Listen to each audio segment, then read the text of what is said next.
lorsque Dieu te visite, lorsque Dieu te bénit, et que ses priorités ne sont plus tes priorités, et que tu t'éloignes de sa présence, tu t'éloignes de son travail, tu t'éloignes de son œuvre, à coup sûr, tu finiras comme ce jeune homme, tu finiras épuisé.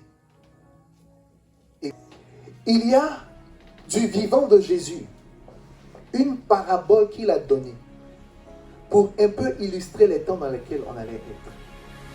Et aujourd'hui, ça se trouve en Luc chapitre 15, du verset 11 au verset 32.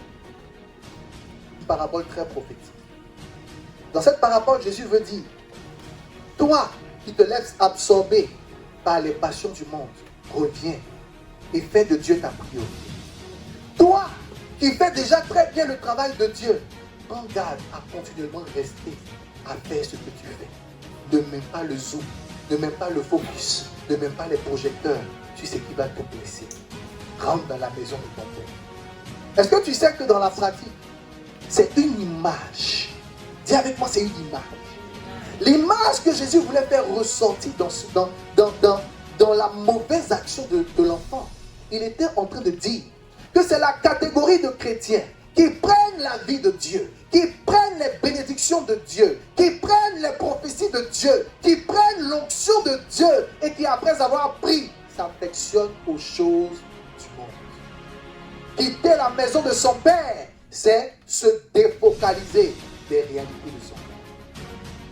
Le plus jeune représente l'image du Fils dans l'Église, de l'enfant de Dieu dans l'Église, qui ne s'affectionne plus des choses de son Père. Il ne s'affectionne plus des projets de son Père. Il ne s'intéresse plus aux œuvres de son Père.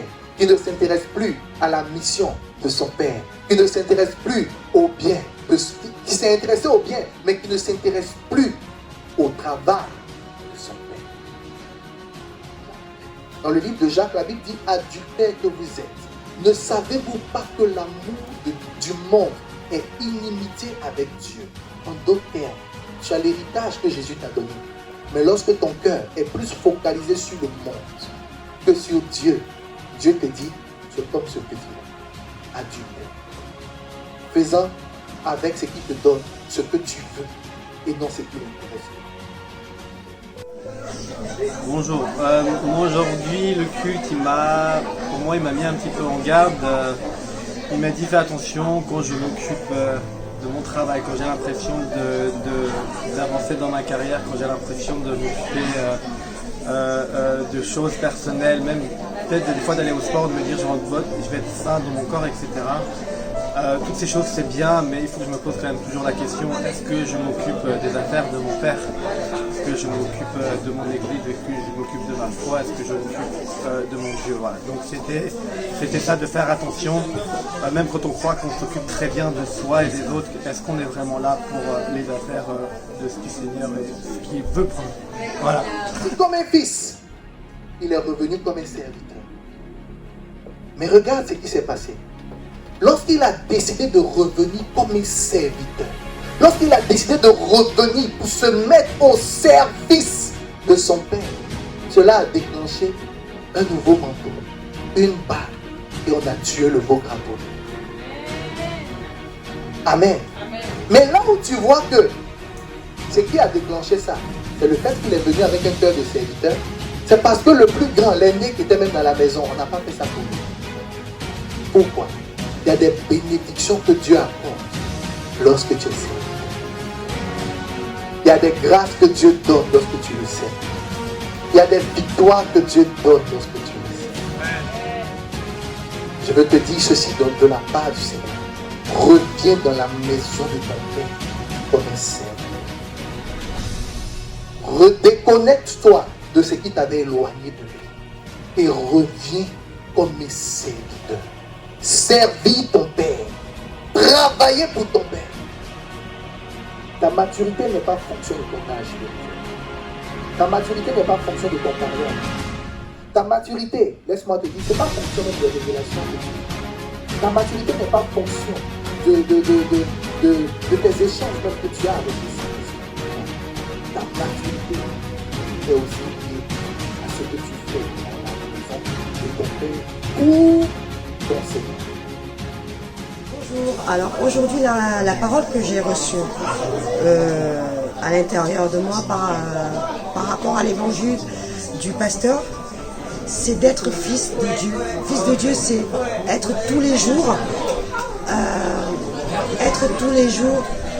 motivé, être tous les jours aller de l'avant, quoi qu'il arrive, être un enfant de Dieu et s'occuper des affaires de son Père, de notre Dieu. C'est-à-dire qu'il faut travailler au nom de notre Dieu Jésus.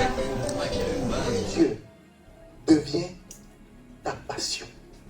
L'œuvre de Dieu devient ton obsession. Servir Dieu à travers même l'évangélisation autour de toi devient ta priorité. L'histoire importe comment nous étions éloignés de son œuvre. Lorsque nous reviendrons dans sa maison avec le désir, la passion de ce que ce n'est pas notre travail qui doit nous guider, mais Seigneur, c'est ton œuvre. Parce que tu es mort à la croix pour nous donner une mission. La mission du salut des autres. La mission du salut des âmes. Alors, je m'approprie cette mission. Je m'approprie, Seigneur, ton œuvre. Je m'approprie cela. Dès que cela est positionné dans ton cœur, tu n'as pas idée de comment Dieu va te distinguer. Tu n'as pas idée de comment ta lampe va briller. Tu n'as pas idée de comment Dieu va t'élever. Il était dans les champs.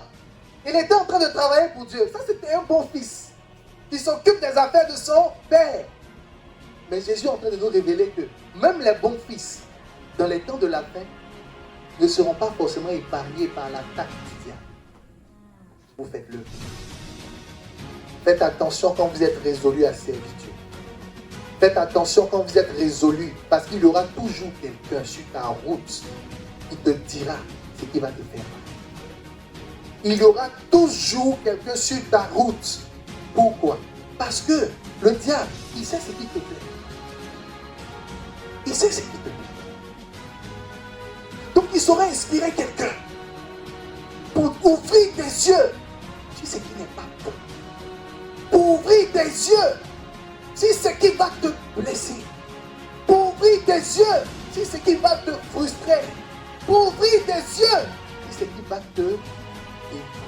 Regardez, on dit il ne voulut plus entrer dans la maison de son père. Pourquoi?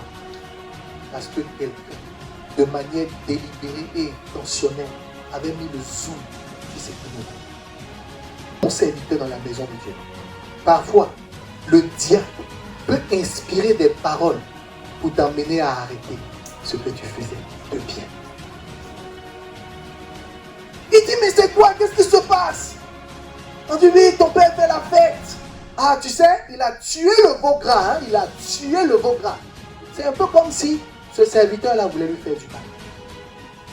C'est un peu comme si ce serviteur-là, il savait très bien les projets que le grand frère avait sur le veau gras. Que Jésus a donné pour dire, dans les temps de la fin, voici comment sa relation sera avec ses enfants dans sa maison. Il y aura comme deux catégories de fils dans sa maison.